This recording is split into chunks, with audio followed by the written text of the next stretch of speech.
Ayan, kumukulo na siya. Nilagyan ko siya ng kamatis at saka sibuyas. Naglagay na rin ako ng pamintang durog. Ngayon, susunod ko na itong hipon. Charan! Tapos, lalagyan ko siya ng sinigang mix.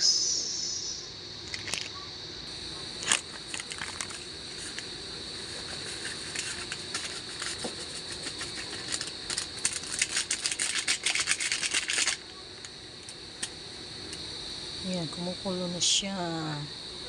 Kumukulo na siya.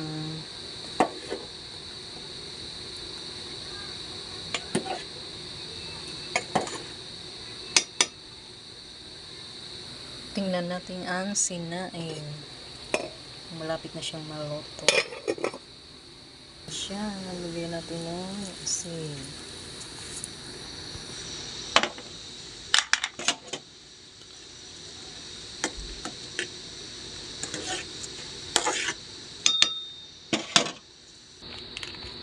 Siyempre, lalagyan natin ng magic sarap. Para malasa.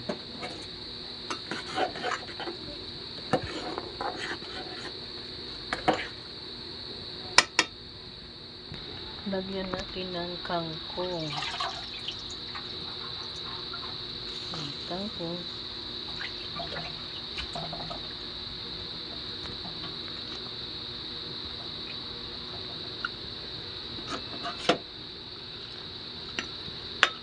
Yan lang, simpleng sinigang.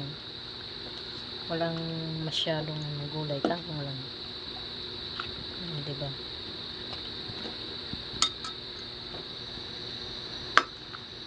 Lalaki na hipon. Diba? Lalaki na hipon.